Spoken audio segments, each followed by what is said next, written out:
دلته جار او قربان نشته، دلته جان او جانان نشته، نفرتونه په هر لور دي، څه لاسونه مې د رور دي. عجیبه مسلماني ده زمونږ داسې ځانځاني ده، دلته ژوند کله تیریږي سړی سم لیونی کیږي، سړی سم لیونی کیږي. مننه. په بمونو کې پیدا یو، په دردونو کې پیدا یو، وحشتونو کې پیدا یو، ډېر غمونو کې پیدا یو.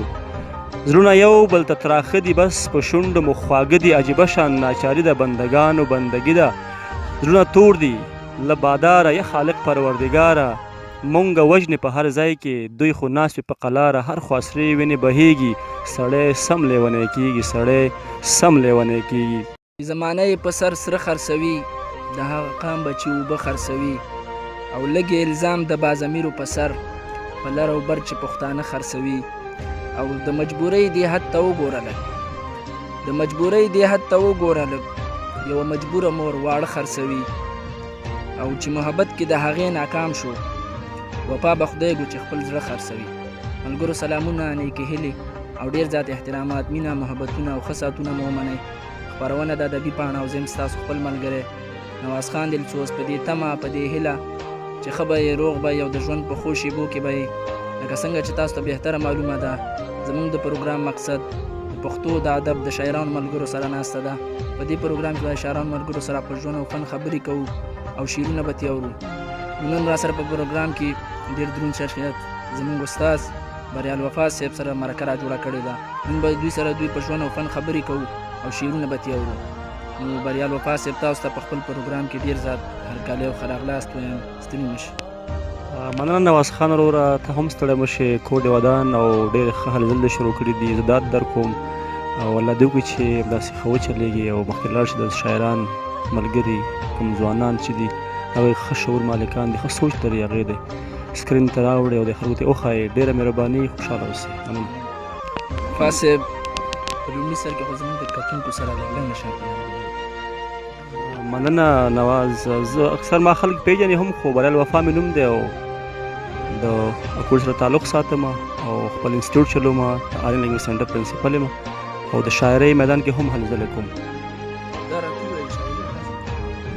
شاعري آغاز بس تقریبا د 3 کاله کېږي زه لګیا یم. مخکې نه ما لیکل کول، خو دومره خاص توجه مې نه ورکړې. خو چې کله بیا یو څو پروګرامونو ته لاړم، ملګرو سره کېناستم، پاڅېدم، نو بیا مې ډېر زیات روجان ورته پیدا شو. نو اوسه پورې هم لګیا یم ستاسو مخ ته. کار خو ما صرف غزل کې کړی، زما صرف غزل دی، خو نظمونه هم لیکو. نظم دومره خاص نه، نثر خو بیخي نه لیکم او امید ده چې وی لیکو، خو نظم هم کم تېره لیکم. غزل کې ډېر کار کوو. صنف مې چې کوم دی غزل دی. او کومه جرګې کې تاسو تعلق سره؟ جرګه مخکې څنګه ما چې وویل، څو کاله مخکې زما څه جرګه نه وه، څه انتخاب مې نه و. نو د هغې نه پس بیا زه جمال ادبي جرګې سره تړون لرم، بس هغوی سره کینم پاسم. او منظر صاحب سره خاص کر کینو پاسو، زموږ هغه استاد دی روحي روان، بس هغه سره ناسته پاسه ډېره کېږي. پروګرام کې بس غزلې دي، غزلې به درته شریکم که ستاسو خوښه وي او مینوال دی هم داد راکړي. دی په دا باندې مخکې ځو، څو غزل به درته شریک د غزل مطلب ده: وران وطن وران دیوالونه خو مې زړه خوري، وران وطن وران دیوالونه خو مې زړه خوري، دا سلګۍ دا فریادونه خو مې زړه خوري، چې تڼۍ پکې له سره پاتې نشي، چې تڼۍ پکې له سره پاتې نشي، دا شلېدلي ګریوانونه خو مې زړه خوري. ای کابله قتلګاه کې د ژوندی یم، ای کابله قتلګاه کې د ژوندی یم، دا چاپېره دیوالونه خو مې زړه خوري. او چې میلمه پکې په کاڼو باندې لګي، چې میلمه پکې په کاڼو باندې لګي، ستا د کلي رواجونه خو مې زړه خوري. او د بلال اذان دې وشي چې سهار شي، د بلال اذان دې وشي چې سهار شي، ستا سکڼي سکڼي یادونه خو مې زړه خوري. مننه ما د مینې د نغمو وطن ته بوزه، ما د مینې د نغمو وطن ته بوزه، د وفا بریال شعرونه خو مې زړه خوري. مننه. نور هم اساس یو غزل بل بیا هغه نه پس نظم ووایم.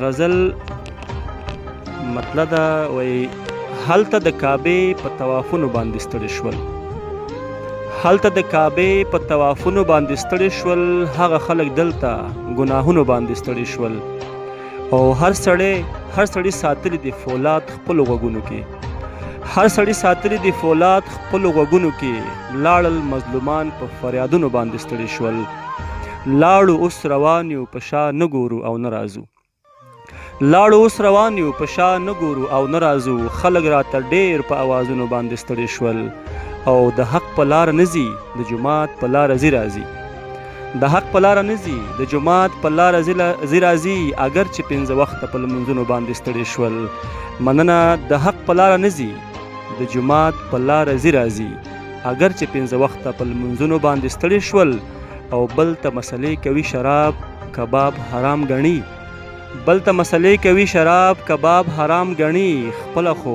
زاهده په جامونو باندې ستړي شول مننه بل ته مسلې کوي شراب کباب حرام ګڼي خپله خو زاهده په جامونو باندې ستړي شول او ستا سندرې وایي د وطن توتیان خو ګوره ستا سندرې وایي د وطن توتیان خو ګوره ستا دوران کندر په دیوالونو باندې ستړي شول مننه او ته یوازې نه یې وفا چغې هسې مه وهه ته یوازې نه یې وفا چغې هسې مه وهه څومره شاعران دي په شعرونو باندې ستړي شول څومره شاعران دي په شعرونو باندې ستړي شول مننه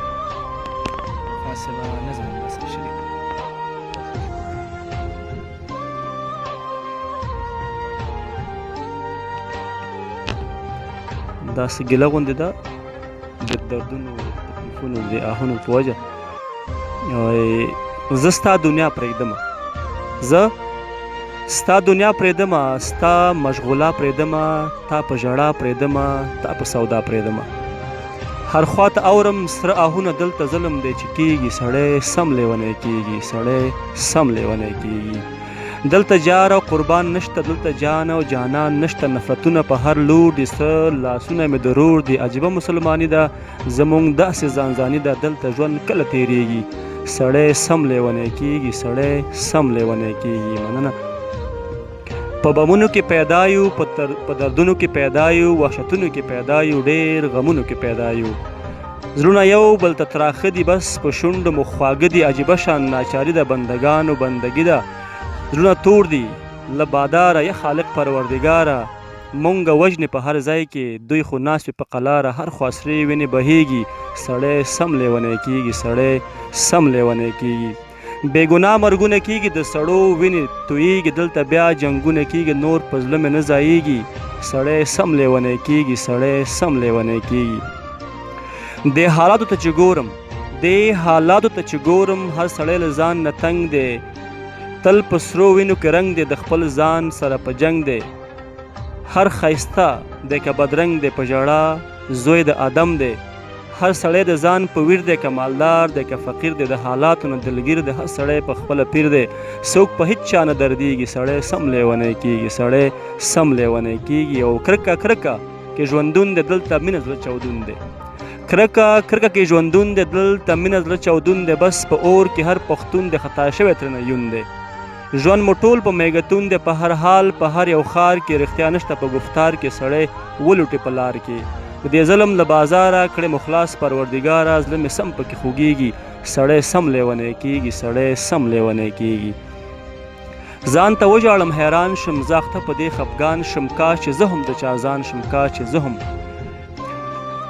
زه هم د چا ځان شم کاش چې زه هم یو ټپه شم کاش چې زه هم یا قربان شم کاش چې زه هم د چا جانان شم کله وایم ابدالي شم کله وایم غزنوي شم پښتون واړه را بیدار کړم زه یې سولې ته تیار کړم بیا به هر سړی ګډېږي سړی سم لیونی کېږي سړی سم لیونی کېږي پاسه ای افغان ای بچی د میرویس خانه کم خو نه له هېچ چا نه ځان دې سیال که د جهانه ای پښتونه قهرمانه وروسته نشي له هېچ چا نه تا ته بل خوشحال پکار دی تا ته توره ډال پکار دی ته قلم په لاس کې واخله ته کتاب په لاس کې واخله زمانې سره ځان سیال که دا چې ژاړي دا خوشحال که زه وفا لاس په دعا یم بس په دغه تمنا یم مینه رورولي شي په وطن کې مو سپرلي شي هر وګړی د وطن مو د خندا نه لیوني شي دوی په سوله به خندېږي بیا به نه لیوني کېږي مننه دا خوند یې وکړه غزل شریک کړی په پروګرام کې. دا لا څنګه شور دی په دې شور کې زندگی کوم. دلسوز صاحب دا لا څنګه شور دی په دې شور کې زندگی کوم. زندان مې راته کور دی په دې کور کې زندگی کوم. مننه او هرې خوا محدود ما د حده وتی نشمه. هرې خوا محدود ما د حده وتی نشمه. ته به وایې ګور دی په دې ګور کې زندگی کوم. مننه سم لکه دوزخ په دې دنیا یې سوځولی یم. سم لکه دوزخ په دې دنیا یې سوځولی یم. غیر چاپیره اور دی په دې اور کې زندگی کوم. مهرباني سم لکه دوزخ په دې دنیا یې سوځولی یم. غیر چاپیره اور دی په دې اور کې زندگی کوم. د یو مذهب انسان یم تقسیم په څو سوځای یم. د یو مذهب انسان یم تقسیم په څو سوځای یم. نه پوهېږم سپین یم که تور کې زندگی کوم. او مننه مرم کله ژوندی شم کله بیا مړ شم ژوندی شم. مرم کله ژوندی شم کله بیا مړ شم ژوندی شم. ستا د لوپټې په هر پیغور کې زندگی کوم. او تاله به وفا او محبت د کومې راوړم. شهبازه وایي تاله به وفا او محبت د کومې راوړم. زه خو لا په خپله د ژوند پور کې زندگی کوم. مننه مهرباني. فاسه په اخره کې زموږ د پیج کتونکو ته څه پیغام لرئ؟ د پیج کتونکو ته خدا پیغام لرم چې تاسو هر شعر اورئ هر غزل چې اورئ نو هغه باندې ځان پوه کړئ. او چې کوم غزل کې درد وي کوم غزل کې استراب وي هغه غزل ته واوه وکړئ. هغه غزل لایک کړئ خوښ یې کړئ کمنټ پرې وکړئ شیر یې هم کړئ. نو دغه مې پیغام دی. او بل ستاسو چینل د دلسوز صاحب چې کوم چینل جوړ کړی دی د دې هم زه ورته ستاینه کوم. او تاسو مینهوال هم چې کوم دی ډېر زیات کمنټونه پرې ورکوئ سبسکرایب کوئ دا او ویورز هم جوړ شي چې دی چې کوم مقصد باندې جوړ کړی دی چې هغه مقصد هغه مرام ته حاصل شي. دغه پیغام دی. مننه ستاسو نه چې تاسو ما دعوت راکړ. ډېره مهرباني خوشحاله اوسئ. وفا صاحب ستاسو نه ډېره مننه کوم چې موږ سره په پروګرام کې برخه واخیسته. دا موږ سره دا کوړه خټک د دلمه کې اوسېدونکی بریا وفا صاحب چې موږ سره یې غزل یو نظم شریک کړو. هیلهمند یم چې مرکه مو خوښه شوې وي. په اخره کې موږ د سره په دعاګانو کې یاد ساتئ چېرته چې یې ښاد آباد بریالي اوسئ. د الله